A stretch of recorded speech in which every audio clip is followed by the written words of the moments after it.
Na na na na na na na na na.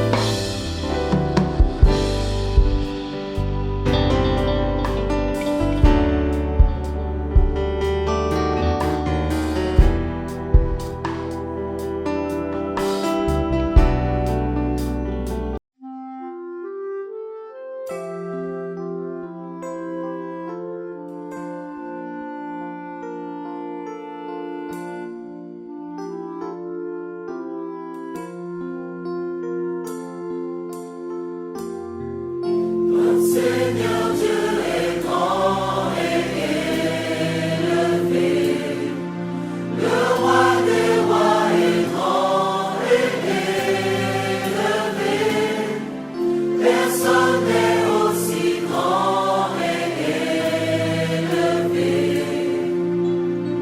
Seigneur, nous te louons.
Bonjour à tous, bonjour à toutes.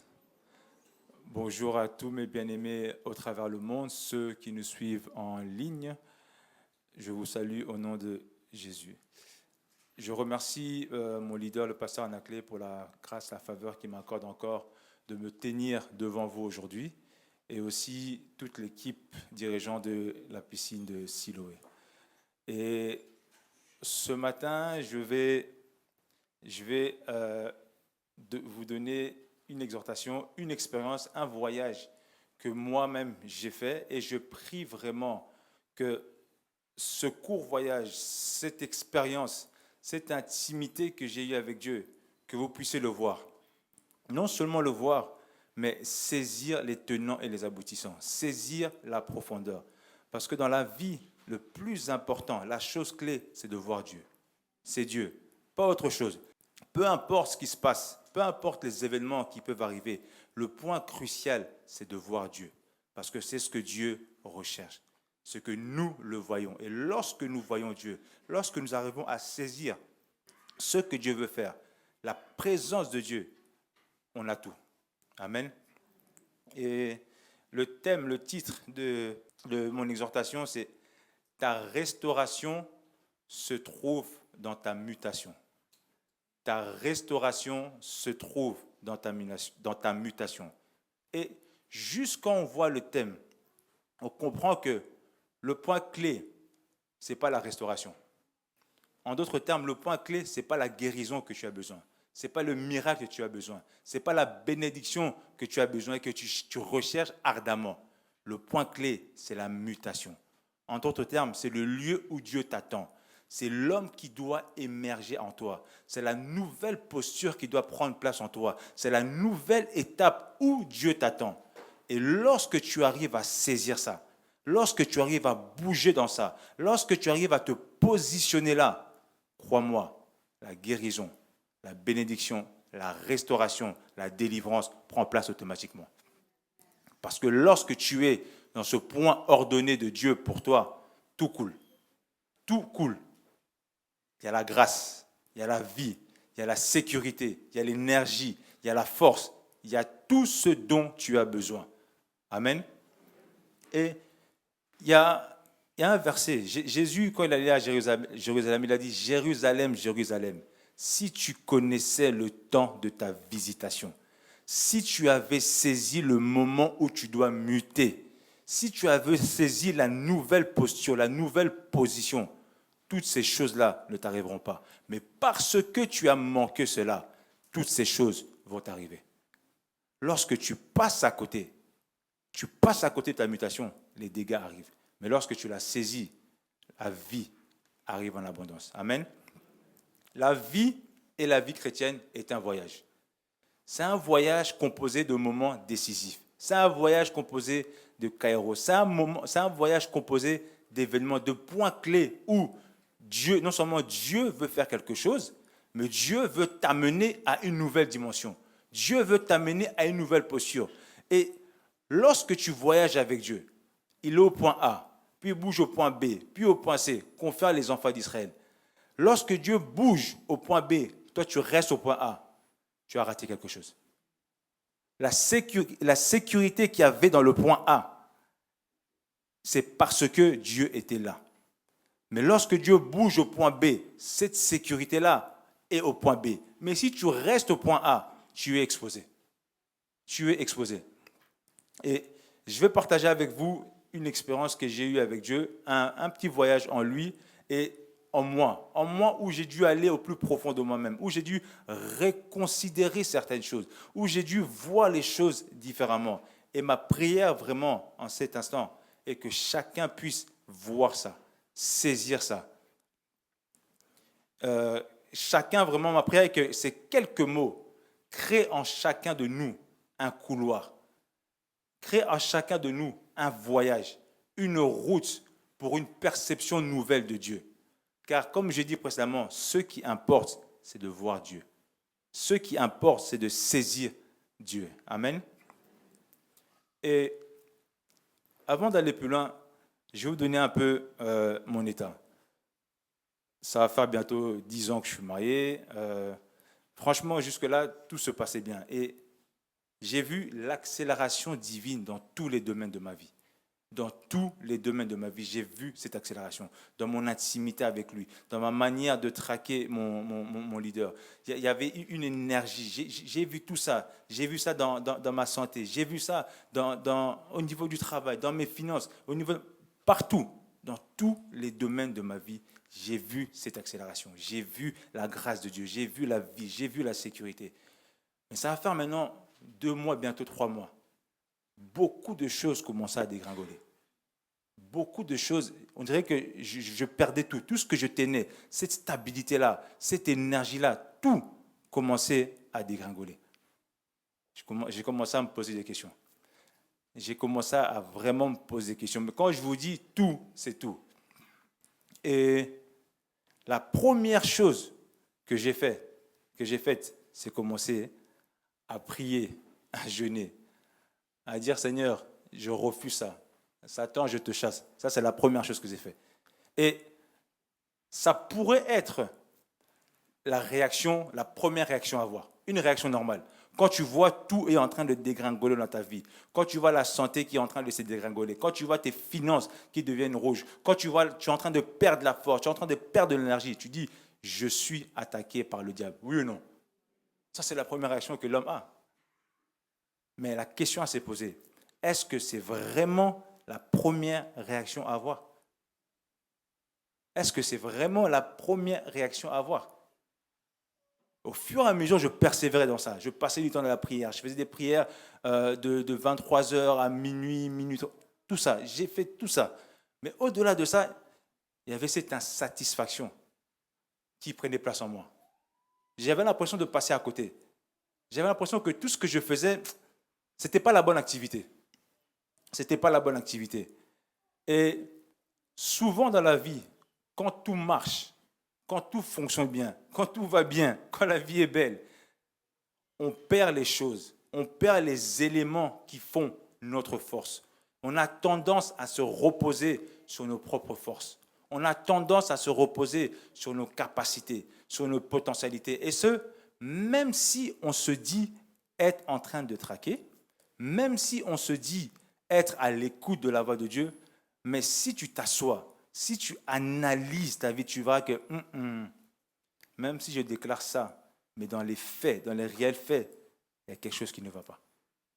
Il y a quelque chose qui ne va pas. C'est pour ça que la Bible dit dans 2 Corinthiens, examinez-vous vous-même, afin de savoir si vous êtes dans la foi. Examinez vous-même. Maintenant, s'examiner soi-même afin de savoir si on est dans la foi, c'est s'asseoir, se dire, est-ce que je suis toujours dans la posture où Dieu m'attend?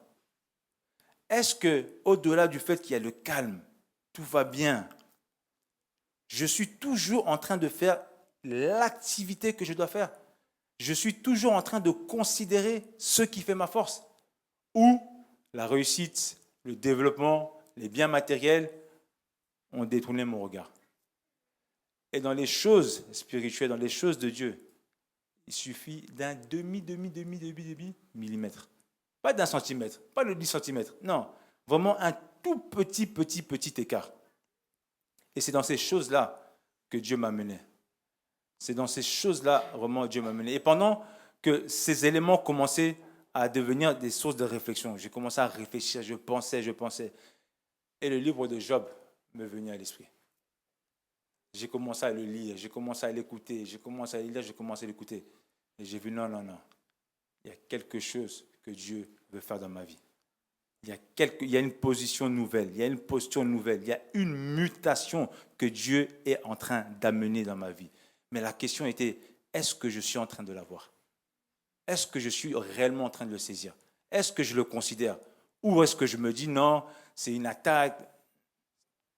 Et on va lire Job, chapitre 1, versets 1 à 3. La Bible dit, il y avait dans le pays d'Uth un homme qui s'appelait Job. Et cet homme était intègre et droit. Il craignait Dieu et s'est détourné du mal. Job n'était pas n'importe qui. Les termes qui ont été employés, ça voulait dire que le gars a voyagé avec Dieu pendant longtemps, a acquis une expérience avec Dieu, une intimité avec Dieu, a vu Dieu, a été impacté par Dieu, a pris le temps d'incorporer, de laisser les choses que Dieu lui disait, le transformer. Donc, c'était un homme intègre et droit. Il craignait Dieu et se détournait du mal. Il lui naquit 7 fils et 3 filles. La famille était là. 7 fils et 3 filles. Il possédait 7000 brebis, 3000 chameaux, 500 paires de bœufs, 500 ânesses et un très grand nombre de serviteurs. En d'autres termes, financièrement parlant, Job pesait. Job pesait. Job était milliardaire à ce temps-là. Ce n'était pas n'importe qui. Et la Bible va plus loin. Et cet homme était le plus considérable de tous les fils de l'Orient. Ce n'était pas n'importe qui, Job. C'était le plus considérable. En d'autres termes, s'il y avait des hommes considérables, lui était numéro 1. Dans l'Orient, au niveau de là où il était, tout le monde le considérait, tout le monde savait, tu ne peux pas rivaliser avec Job. Job, il est loin. Tu ne peux pas rivaliser avec lui. Ça, c'était Job. Donc, quand on lit ce verset, on voit que Job n'était pas n'importe qui. Et la Bible dit clairement que c'était un homme intègre et droit et qui craignait Dieu et qui se détournait du mal. En d'autres termes, il avait les caractéristiques, il avait la nature, les éléments que Dieu recherchait. Les éléments que Dieu avait besoin que ça se trouve dans la vie d'un homme. Job avait ça. Maintenant, la question à se poser, lui qui avait tout ça, quand vous lisez le livre de Job, pourquoi toutes ces choses lui sont arrivées? Parce que même ses amis sont venus lui dire, mais certainement tu as péché. On sait tous que Dieu ne fait pas ce genre de choses-là à ses enfants. Quelque part, il y a un truc qui n'allait pas dans ta vie, Job. En d'autres termes, Job était un homme vendu à Dieu. Un homme qui avait voyagé avec Dieu. Que Dieu avait approuvé tout au long du voyage. Parce que pour que la Bible déclare ces éléments-là, intègre, droit, craignant Dieu et se détourner du mal, Dieu avait validé ça. Et Dieu avait dit à Satan, sur toute la terre, il n'y a personne de semblable à Job. Mais du jour au lendemain, tout a basculé. Tout a basculé. Et au-delà de ça, il était un homme riche, comme on l'a vu. Et quand on dit qu'il était un homme riche, Dieu avait béni l'œuvre de ses mains. Tout marchait bien. Il ne faisait que prospérer, prospérité sur prospérité, dans tous les domaines. Il bénéficiait de la sécurité de Dieu. Et on l'a vu dans les débats, dans la discussion entre Dieu et Satan. Satan a dit, ouais, mais il a tout ça, il te craint parce que tu le sécurises, parce que tu veilles sur lui, parce que tu le gardes. Dieu a dit, ok, je retire ma main, mais ne touche pas à sa vie. Il bénéficiait de la sécurité de Dieu. La position en Dieu où il était lui procurait une sécurité. Mais au moment où Dieu a enlevé sa main, enlevé sa sécurité, c'est parce qu'il avait décidé que Job devait muter. Dieu cherchait quelque chose dans la vie de Job. Dieu cherchait quelque chose dans la vie de Job. Et il y a quelque chose que Job devait voir, Job devait saisir. Et il y a quelque chose que Dieu veut que tu saisisses aujourd'hui, mon frère. Quand on regarde notre contexte, nous impacte.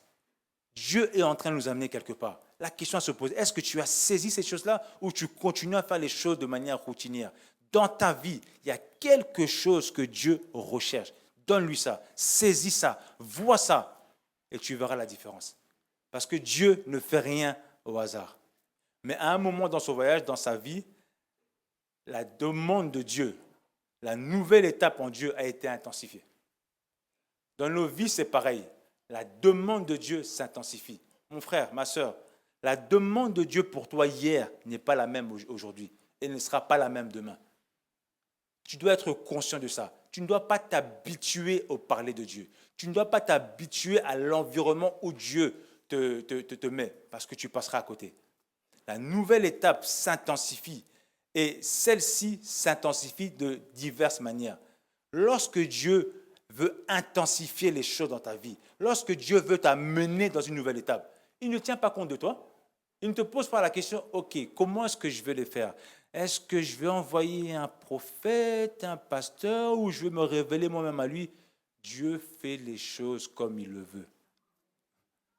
Dieu fait les choses comme il le veut. On ne remet pas en question ce qu'il fait. Avec nos yeux physiques, on peut avoir l'impression que non, mais Dieu, qu'est-ce qui se passe? Comment tu peux faire ça? Mais Dieu fait les choses comme il le veut. Et il sait, il fait ça de cette manière parce qu'il poursuit quelque chose. Et il sait aussi, s'il fait ça comme ça, ce qu'il poursuit deviendra réalité. Mais toi, tu dois bouger. Toi, tu dois muter pour voir ça. Et donc, quand les choses que Dieu fait, la manière dont il le fait de plusieurs manières. Tu peux être là, tu sens que tu es en train de tourner en rond. Tu sens qu'il y a des limitations. Tu sens qu'il y a quelque chose que tu dois saisir. Tu sens des obstacles. Mais ces obstacles-là, ce sont des obstacles paranormaux. Parce qu'il y a quelque chose qui est derrière. Tu sens que dans la maladie que tu es là, la situation que tu es en train de vivre, c'est paranormal. Il y a quelque chose qui est derrière. Cherche à savoir pourquoi est-ce que Dieu permet ça. Ne te jette pas simplement là en train de prier, en train de déclarer, en train de jeûner. Non. Tu rentres dans un moment de maladie, de pauvreté. Tu sens qu'il y a l'esprit de mort qui est là. Ne te lance pas simplement en train de prier, jeûner. C'est bien. Mais pas que ça. Ce n'est pas la priorité.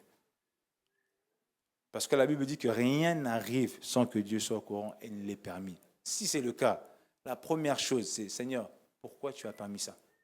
Qu'est-ce que tu attends de moi? Qu'est-ce que tu veux de moi? Qu'est-ce qui doit émerger dans cette situation? Qu'est-ce qui doit prendre place dans cette situation? Dans le cas de Job, la nouvelle étape, le kairos de Dieu est venu de manière brutale. Mais brutale selon les hommes. Brutale selon les hommes. On connaît tous le livre de Job. La première chose qui est arrivée, c'est l'effondrement financier. La Bible dit que ses bœufs, ses ânesses, chameaux, volés, brebis et serviteurs, tous brûlés. Donc, tout ce qu'il possédait, tout ce qui faisait, entre guillemets, sa renommée, ça faisait aussi sa renommée, sa richesse, tout ça volatilisé, tout ça brûlé. C'est pas rien. Hein? Du jour au lendemain, tu te retrouves sans rien. Il faut avoir les nerfs solides. Maintenant, ils allaient avoir transfusion, tout ça, au même moment. Mais lui, il est resté fort. Il a dit, c'est Dieu qui donne tout ça. La deuxième étape, effondrement familial, perte de ses enfants. Et ce qui est intéressant dans le cas de Job, les choses se sont succédées. Hein. Ce n'est pas que non, 1 an après, 2 ans après, au moment que le premier est venu donner la nouvelle, il avait à peine fini, le deuxième a rajouté. Il avait à peine fini, et ainsi de suite. Effondrement familial, perte de ses enfants. Après la perte de ses enfants, c'est la folie qui a pris place dans sa femme. Et le gars, il s'est dit, mais Seigneur, qu'est-ce qui se passe? Qu'est-ce qui se passe? Dieu ne s'arrête pas là. Ou plutôt, les choses ne s'arrêtent pas là. Effondrement de sa santé. La Bible dit que Job a été frappé d'un ulcère malin. Mais non, un ulcère, c'est un ulcère. Mais lui, il a été frappé d'un ulcère malin de la plante du pied jusqu'au sommet de la tête. C'est chaud, hein? De la plante du pied jusqu'au sommet de la tête. Donc, tout son corps, en entièreté.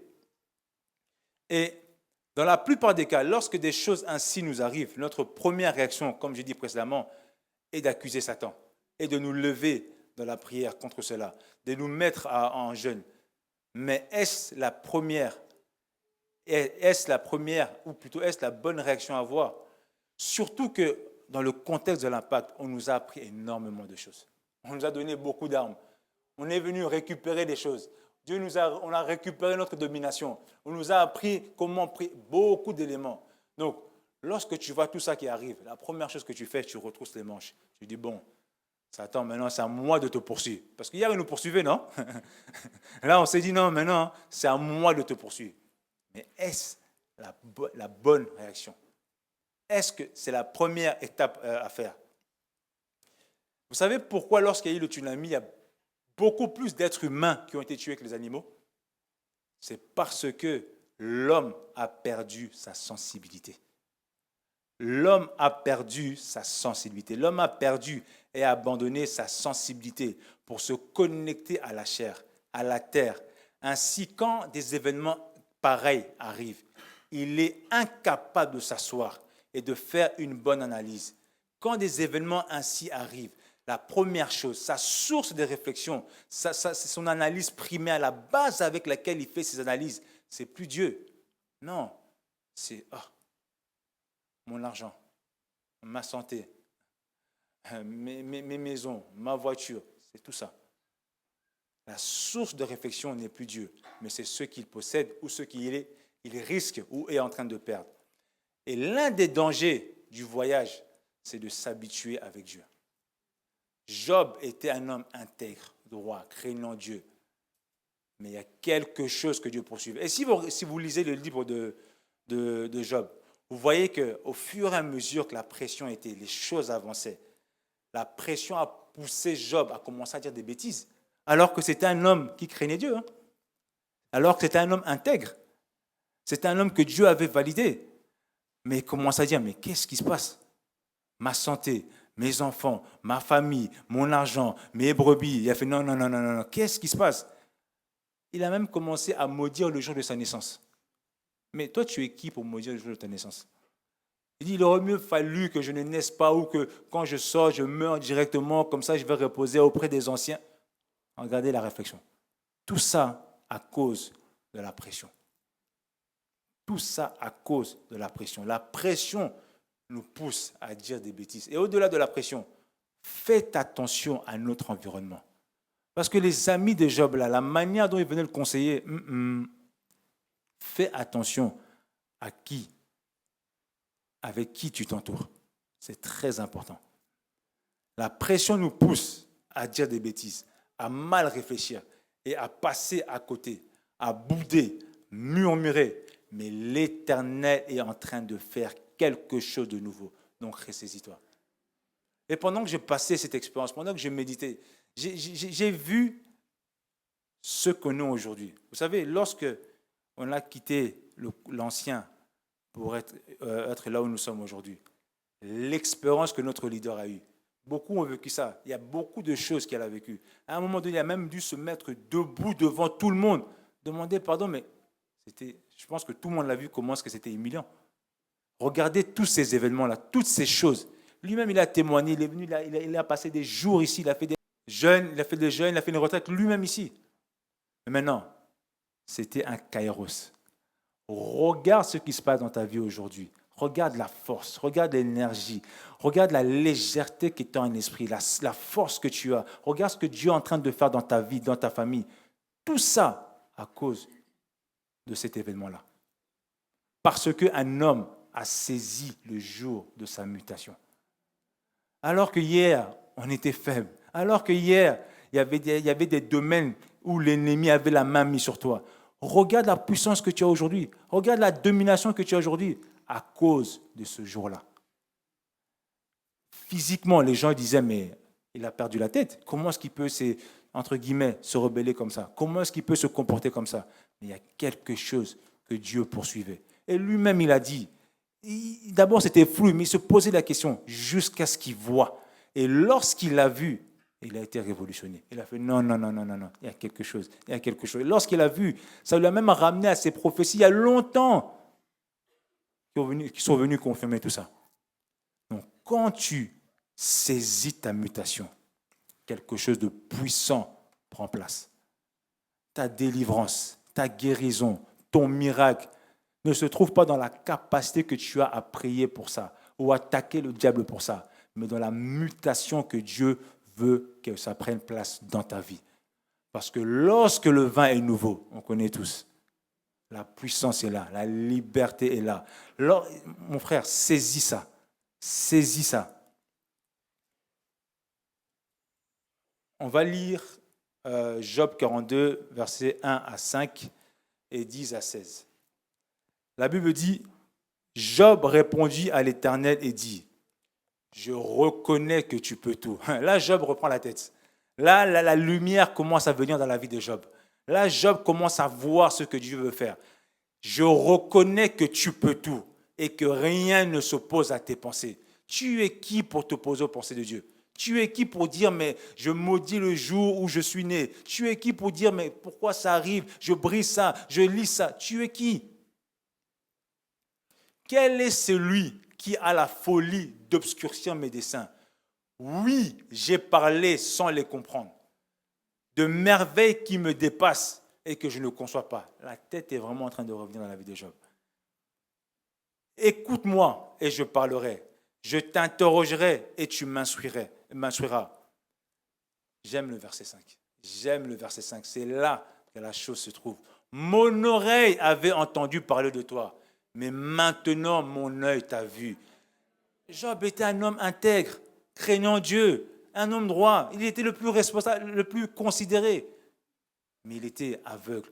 Dans ce qu'il faisait, il était bon. Dieu l'avait validé. Mais lorsque Dieu est venu, quand Dieu vient, mon frère, quand Dieu vient, ma soeur, il veut que tu puisses le voir.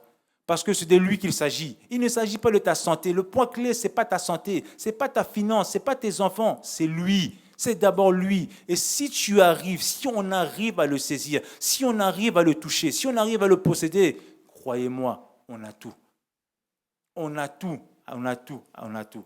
Mon oreille avait entendu parler de toi. Mais maintenant, mon œil t'a vu. Tout ce que tu reçois ici, au sein de la communauté Apostolique Impact, Dieu n'est pas intéressé à ce que tes oreilles écoutent ça.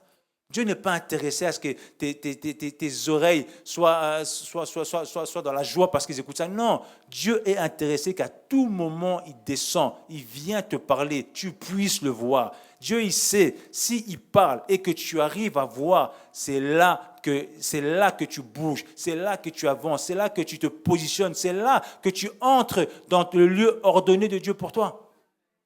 Ça ne sert à rien d'être là à écouter. Là où tu es, mon frère, en ligne, là où tu te positionnes, ça ne sert à rien d'être là à écouter si tu ne vois pas ce que Dieu veut faire. C'est pourquoi je me condamne et je me repens sur la poussière et sur la cendre. Le verset 10, l'Éternel rétablit Job dans son premier état. La restauration commence à prendre. La restauration commence à prendre. L'Éternel rétablit Job dans son premier état. Quand Job eut prié pour ses amis, et l'Éternel, regardez, et l'Éternel lui accorda le double de ce qu'il avait possédé. Donc tout ce qu'il avait hier, Dieu lui a donné ça le double. Donc toi tu es là tu es focalisé sur la guérison, tu es focalisé sur le miracle. C'est pas ça. Focalise-toi sur Dieu. Focalise-toi sur Christ. C'est là que tout est. Peu importe les situations que tu es en train de traverser, focalise-toi sur Christ. Focalise-toi sur Dieu et crois-moi, le reste viendra. Le double viendra. Les frères et sœurs et les anciens amis de Job vinrent tous le visiter et ils mangèrent avec lui dans sa maison. Ils le plaignirent et le consolèrent de tous les malheurs que l'Éternel avait fait venir sur lui. Et chacun lui donna un késita et un anneau en or. Le verset 12. Pendant ces dernières années, j'aime beaucoup le verset 12 aussi, pendant ces dernières années, Job reçut de l'Éternel plus de bénédictions qu'il n'en avait reçues dans les premières. Job reçut plus de bénédictions qu'il n'en avait reçues dans les premières. C'est clair, tout ce qu'il avait avant, c'était Dieu. Il n'avait rien acquis de lui-même. C'est parce que c'est un homme intègre, droit, craignant Dieu, qu'il avait tout ça. Mon frère, crains Dieu, Sois intègre, focalise-toi sur lui et tu auras tout ça. Ne poursuis pas le matériel, ne poursuis pas la bénédiction, ne poursuis pas la réussite, ne te focalise pas sur ça, ne passe pas ton temps sur ça. Elvis nous avait dit une fois, il y a un ami à lui qui lui a dit, si tu poursuis l'argent, l'argent sera que tu es en train de le poursuivre. Donc il va courir et tu vas continuer. C'était ça Elvis. Donc il saura que tu es en train de le poursuivre. Lui, il va accélérer. Toi, tu vas encore accélérer. Donc si tu accélères en le poursuivant, tu accélères en poursuivant la bénédiction. Mais tu passes ton temps. Ça s'appelle la distraction. Au lieu de te focaliser à l'essentiel, à ce qui va ramener automatiquement la bénédiction. Il y a beaucoup de versets qui nous le disent. Énormément de versets qui nous le disent. Mais on le lit, on les écoute avec les oreilles. On ne laisse pas la profondeur de la chose nous toucher. On ne laisse pas voir, on ne voit pas Dieu au travers de ce verset-là. Comment est-ce qu'il veut que les choses fonctionnent? Quels sont les tenants et les aboutissants? Job reçut de l'Éternel plus des bénédictions qu'il n'en avait reçues dans les premières. Regardez les détails. Il posséda 14 000 brebis. Avant, il en avait 7 000. 6 000 chameaux. Avant, il en avait 3 000. 1000 paires de bœufs. Avant, il en avait 500. 1000 ânesses. Avant, il en avait 500. Donc, le double que Dieu n'est pas toi, Dieu n'est pas moi pour mentir. Dieu a parlé du double, le double est là. Continuons. Il eut 7 filles, il lui a restauré ses enfants. Il eut 7 fils et 3 filles. Il donna à la première le nom de Jémima, à la seconde, celui de Kétia, et à la troisième, celui de Kéren-Apuk. Il n'y avait pas dans tout le pays d'aussi belles femmes que les filles de Job. Leur père leur accorda une part d'héritage parmi leurs frères. Verset 16. Job vécut après cela 140 ans. Après ces événements-là, Job a vécu encore 140 ans. J'ai cherché à savoir quel âge Job avait à ce moment-là. J'ai fouillé, je suis tombé sur un endroit où il disait que non, apparemment, bon, il avait 70 ans. Maintenant, 7 fois 2, ça fait combien? 14. 70 fois 2, ça fait combien? Après ces événements, Job a vécu encore 140 ans. C'est pas rien, 140 ans. Parce que le gars a saisi le jour de sa mutation, a saisi ce que Dieu voulait faire. Il est entré dans ça. Il n'a pas laissé la chair. Il n'a pas laissé sa philosophie. Il n'a pas laissé son expérience. Il s'est battu. Il s'est battu, mon frère. Bats-toi. S'il y a des éléments pour lesquels tu vas te battre, c'est ça. C'est ça. Bats-toi pour ça. Parce que ta vie, ta famille, tout dépend de ça. De comment est-ce que tu vois Dieu. Et surtout de voir Dieu, de ta vue en Dieu. Et il vit ses fils. Ça, c'est intéressant. Donc, Job vécut après cela 140 ans. Et il vit ses fils. Les fils de ses fils jusqu'à la 4e génération. Non, mais c'est quel genre de bénédiction, ça?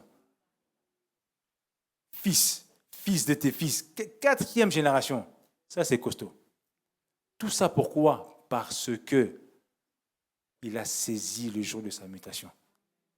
Et ce que Dieu nous a mandaté à faire aujourd'hui, le sanctuaire, les 5 termes d'alliance que nous devons bâtir, ont commencé, ça doit commencer ce jour-là, où notre leader avait saisi le jour de sa mutation. Et ces éléments qu'on voit dans Job prendront place. Et peuvent prendre place dans ta vie aussi, si tu arrives à saisir le jour de ta mutation. Amen. Et Job mourut, ça c'est intéressant, 17. Et Job mourut âgé et rassasié de ses jours. Ça c'est magnifique ça. Job mourut âgé et rassasié de ses jours. Mais bien aimé, quelque chose de puissant se cache dans la mutation. Quelque chose de puissant se cache dans le lieu ordonné de Dieu pour nous. Le plus important, c'est de voir Dieu, d'être là où il veut que l'on soit. Car la véritable restauration, vous-même vous avez vu c'est quoi la véritable restauration? Ce n'est pas simplement tu es venu, on t'a guéri, non. Regardez comment est-ce que la guérison, la restauration holistique a pris tous les domaines de sa vie. La véritable restauration, guérison, le véritable miracle, bénédiction, se trouve là. Lorsque tu mutes, lorsque tu entres dans le lieu ordonné de Dieu pour toi, lorsque tu saisis Dieu, il y a la paix qui est là. Il y a la grâce qui est là. Il y a la sécurité. Il y a l'assurance. Il y a la domination. Ta destinée, celle de ta famille, tout ça est garanti. Vois Dieu. Focalise-toi sur ta vue, sur ce que tu as vu en Dieu. Et quantifie cela. Quantifie cela. Quantifie cela aujourd'hui. Quantifie cela demain. Quantifie cela après-demain. Que cela soit une marque, un poteau. Que cela reste constamment en toi. Et une chose encore. Ne confondons jamais le don, le talent à l'appel.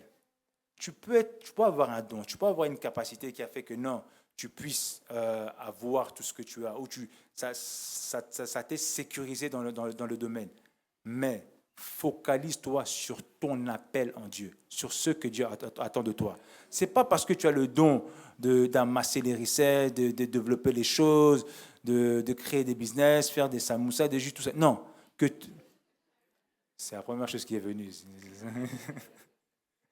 C'est pas ça. Le plus important n'est pas ça. C'est pas le don de faire les ongles, tout ça, non, de faire les cheveux. Non, focalise-toi sur ton appel. Oui, ce don-là va amener la richesse, va amener le développement, va créer en toi des contacts. Tout ça, ça va stabiliser ta vie. Mais le plus important, c'est ton appel. C'est ce que Dieu attend de toi. C'est ce que Dieu veut voir émerger en toi. Amen. Amen.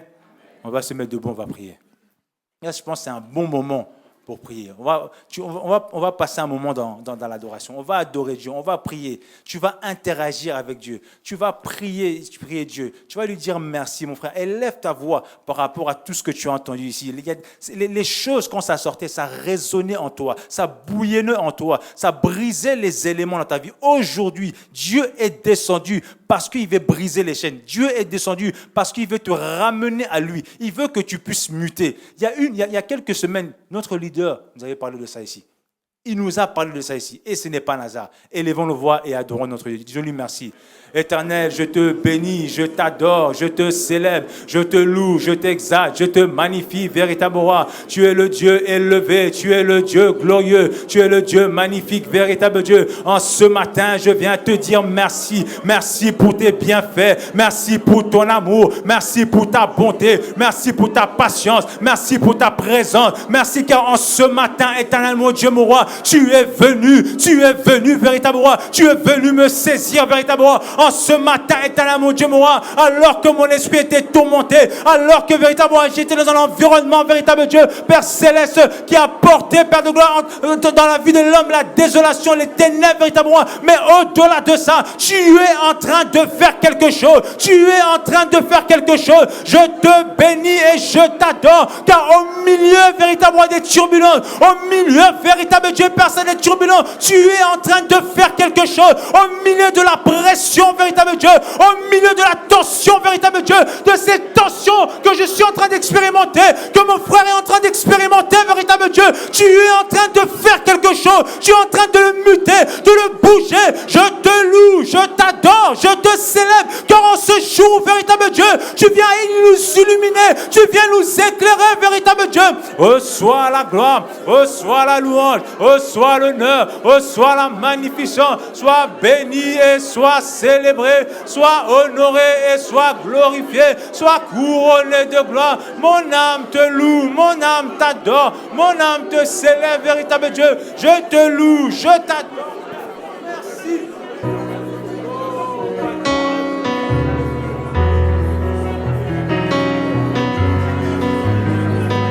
Bien-aimé, alors que le chant, la high-tech a lancé ce chant, entre dans une transaction avec Dieu. Considère chaque parole de ce chant. Entre dans une transaction avec ton Dieu.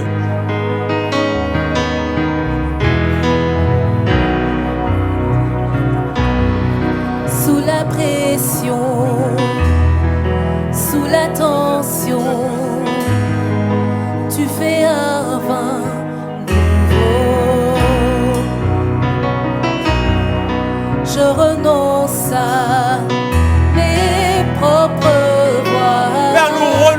nos propres voies. Nous voulons ce chemin nouveau que tu es en train de tracer. Alors je m'abandonne Nous abandonnons à toi, éternel Dieu. Quand j'ai confiance en toi, je n'ai rien à craindre. Fais de moi un vase, fais de moi une offrande, fais de moi ce que tu veux que je sois. Je n'ai rien à offrir, Jésus, tu m'as tout donné. Fais déborder ma vie d'un vin nouveau. Fais déborder ma vie d'un vin nouveau. Sous la pression, sous la tension, tu fais un vin nouveau. Je renonce à mes propres voies. Tu traces un chemin nouveau. Alors je m'abandonne entre tes tendres mains. Quand j'ai confiance en toi, je n'ai rien à craindre. Fais de moi un vase, fais de moi une offrande, fais de moi ce que tu veux que je sois. Jésus, je n'ai rien à offrir. Jésus, tu m'as tout donné. Fais déborder ma vie. Oui, Seigneur, fais déborder. Fais déborder ma vie. Oui, Seigneur, fais déborder.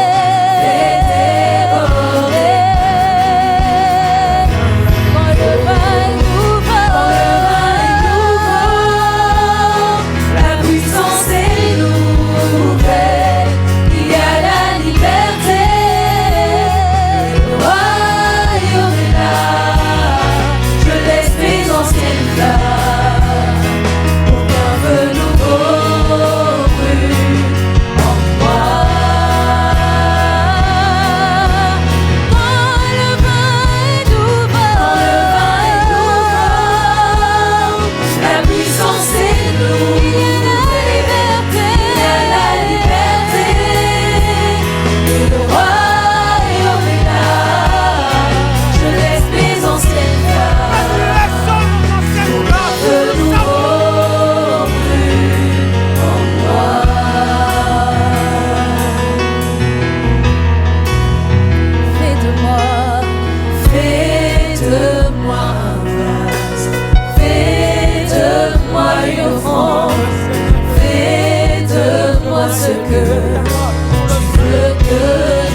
présente-toi entre les mains de Dieu. Déclare la capacité de saisir, de muter. Déclare cela. Déclare un abandon total à Dieu. Soumets-toi à lui. La confiance en lui.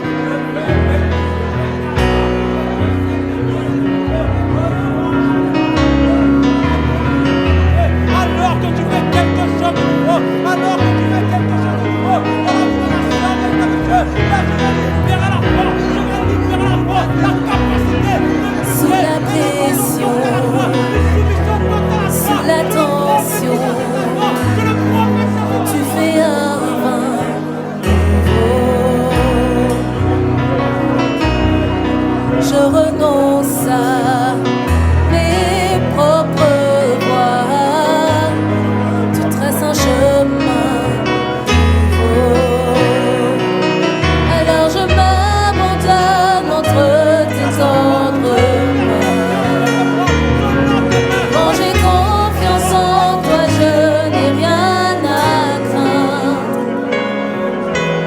Fais de moi une offrande. Fais de moi ce que tu veux que je sois. Je n'ai rien à offrir. Jésus, tu m'as tout donné. Fais déborder ma vie d'un nouveau. Fais déborder ma vie d'un nouveau. Sous la pression, sous la tension, tu fais un vin nouveau. Je renonce à tes propres voies. Tu traces un chemin nouveau. Alors je m'abandonne entre tes tendres mains. Quand j'ai confiance en toi, je n'ai rien à craindre. Fais de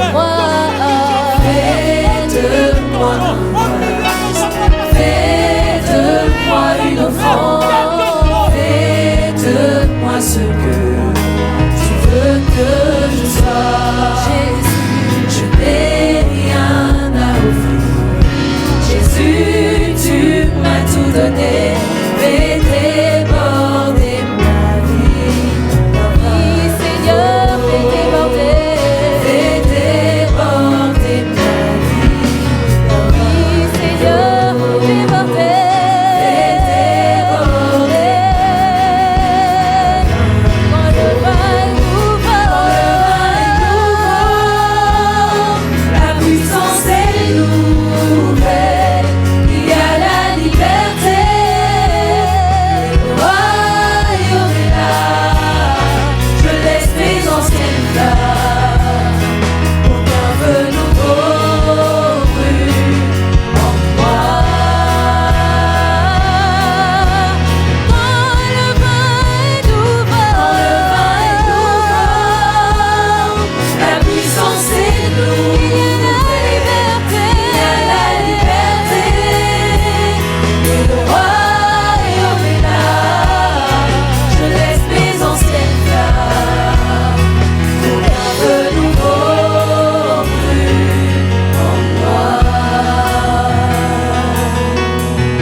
Ce que tu veux que je sois.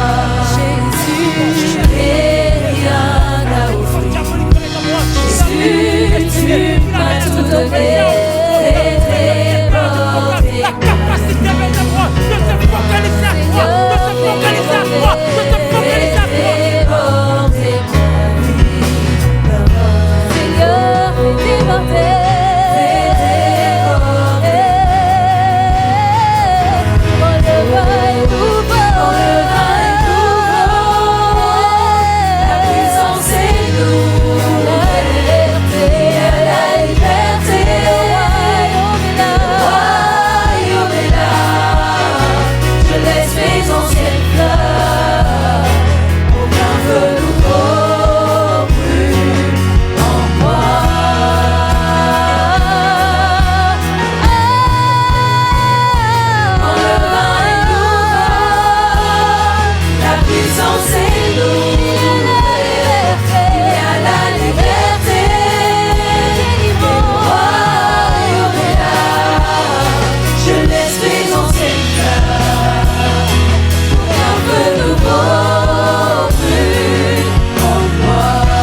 Dans le nom puissant de Jésus, sois célébré, sois honoré, sois magnifié. Père, je te loue, je t'adore. Père, je libère cette voix, je libère cette voix. Père, elle va saisir son kairos, elle va saisir son kairos.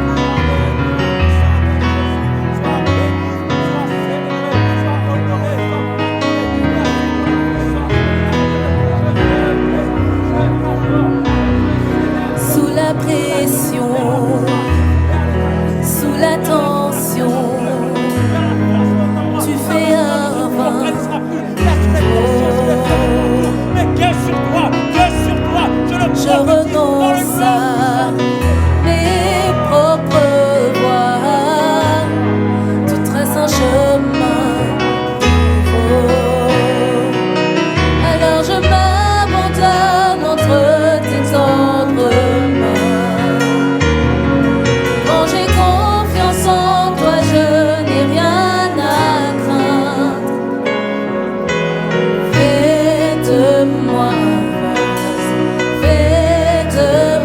une offrande, fais de moi ce que tu veux que je sois. Je n'ai rien à offrir, Jésus, tu m'as tout donné. Fais déborder ma vie d'un vin nouveau. Fais déborder ma vie d'un vin nouveau. Sous la pression, sous la tension, Père, laisse que tout à chacun de nous puisse voir, puisse entrer véritablement dans cette posture de mutation. Père, je libère la force, je libère l'énergie, je libère la capacité, la focalisation, la sensibilité au son de ta voix, véritable Dieu. Père, je refuse toute distraction. Je brise éternel, mon Dieu, mon roi, en cet instant, toute semence des ténèbres, de distraction dans la vie de mon frère, dans la vie de ma soeur, dans le nom puissant de Jésus. Quand j'ai confiance en toi, pour cette sensibilité. Tu élèves notre sensibilité. Père, merci pour la confiance en toi, l'abandon total à toi, la soumission totale à toi, la confiance en toi, véritable Dieu. Père, nous le déclarons, nous le proclamons en cet instant, dans le nom puissant de Jésus. Père, il ne s'agit que de toi. C'est toi que nous voulons, c'est toi que nous voulons. Père, nous ne sommes pas de ceux qui sont focalisés sur la bénédiction, focalisés sur les miracles, mais Père de gloire, nous sommes de la race de ceux qui sont focalisés sur toi, de ceux qui te désirent toi, et toi seul véritablement. C'est toi que nous voulons, c'est toi que nous voulons, c'est toi que nous voulons.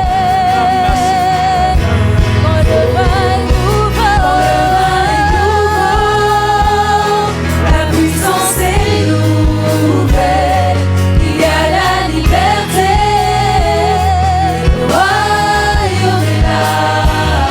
Je laisse mes anciennes flammes, aucun feu nouveau brûle en moi. Quand le vin est nouveau,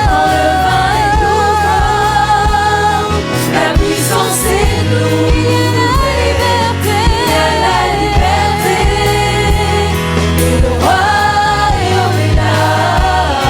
Je laisse mes anciennes flammes, aucun feu nouveau brûle en moi.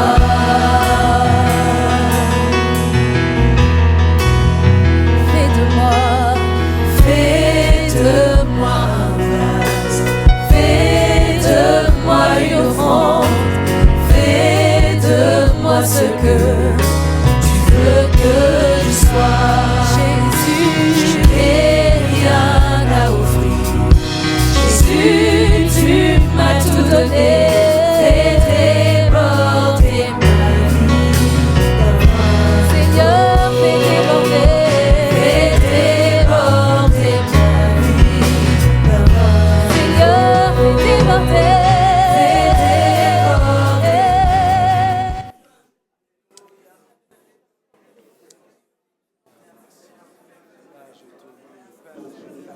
Père, je t'honore. Père, merci pour le vin nouveau. Père, nous proclamons et déclarons, nous prophétisons véritablement un vin nouveau. La capacité éternelle, mon Dieu, moi, de muter. Éternel Dieu, en ce matin, nous disons véritablement que notre rêve avait entendu parler de toi. Mais aujourd'hui, Père de gloire, nos yeux te voient. Père, je proclame la vue dans la vie de mon frère. Je déclare la vue dans la vie de ma soeur. Père, je prophétise véritablement cette capacité d'entrer dans cette posture, de posséder cette posture, de le quantifier véritablement dans le nom puissant de Jésus. Père, merci, car un jour nouveau se lève. Père, merci, car ce jour restera gravé dans nos vies, dans le nom puissant de Jésus. Père, je déclare que ce jour sera gravé dans nos vies, dans le nom puissant de Jésus. Je déclare que ce jour marque un tournant véritable Dieu dans nos vies, dans la vie de mon frère, dans la vie de ma soeur, dans le nom puissant de Jésus. Reçois la gloire et reçois la louange dans le nom puissant de Jésus. Sois béni et sois célébré dans le nom puissant de Jésus. Merci. Merci Seigneur. Merci.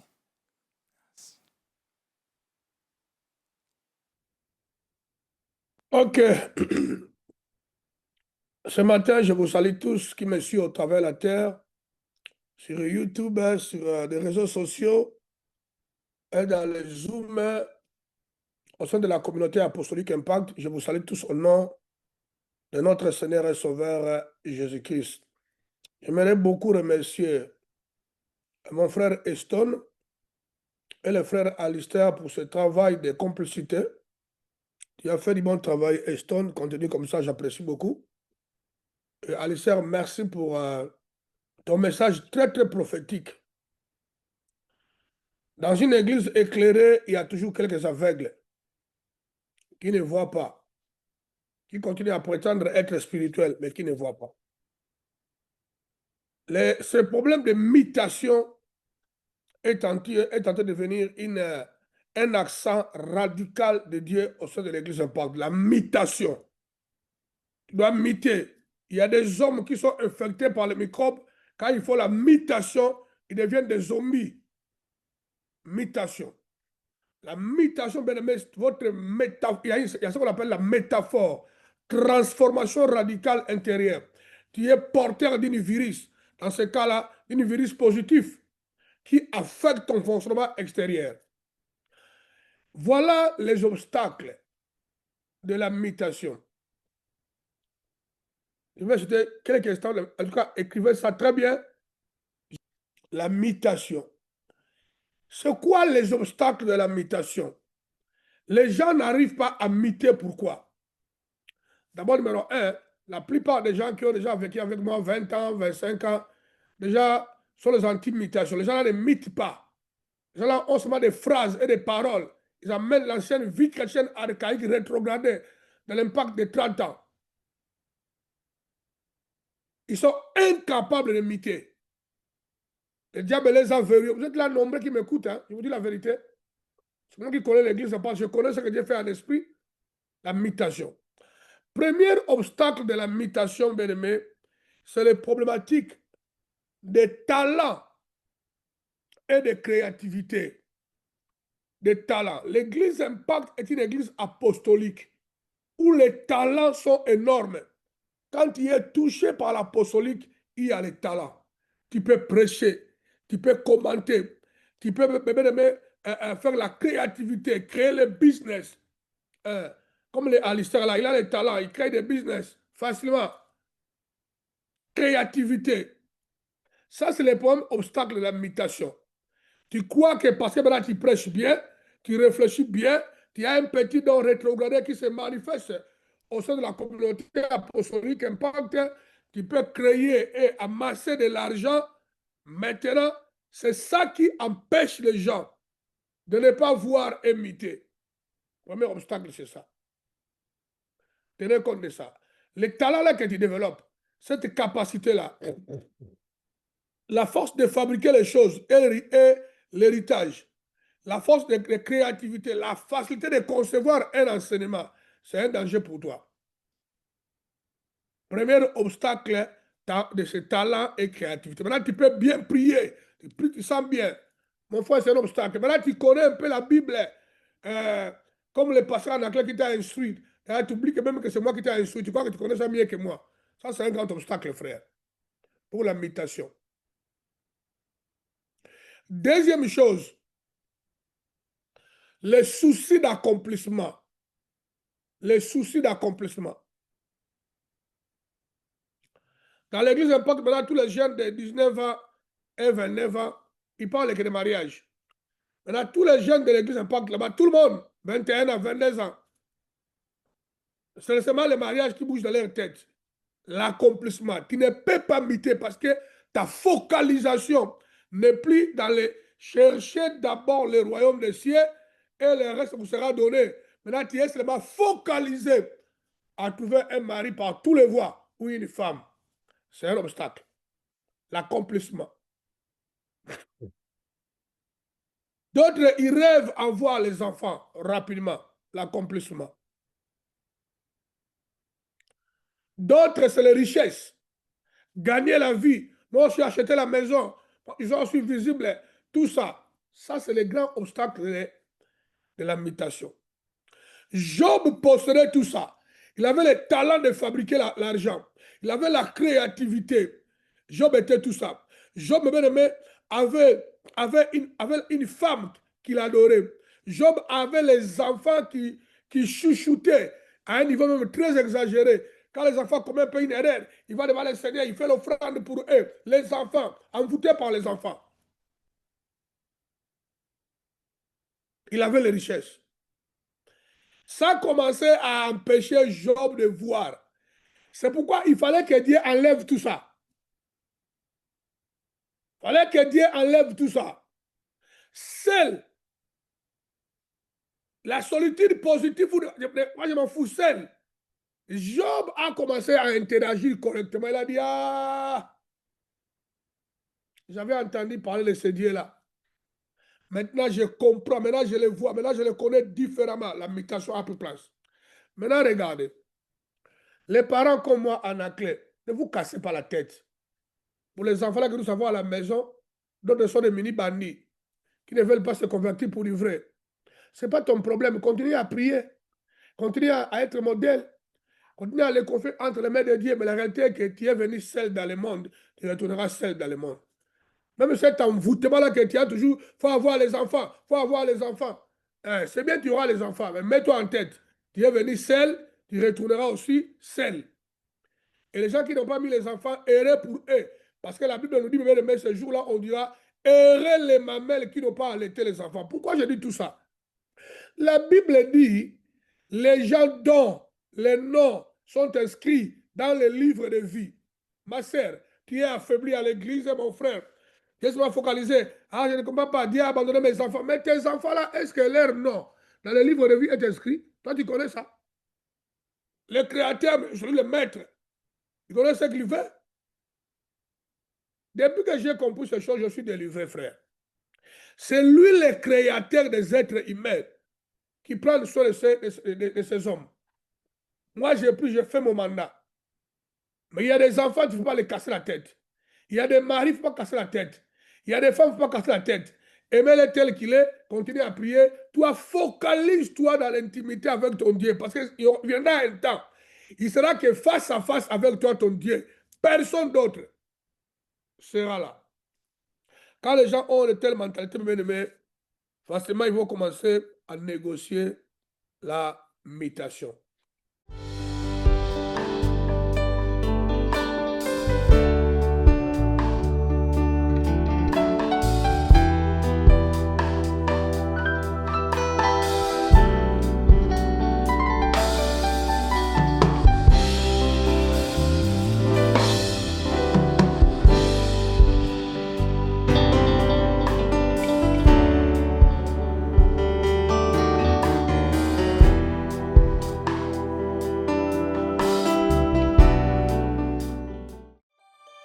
Na na na na na.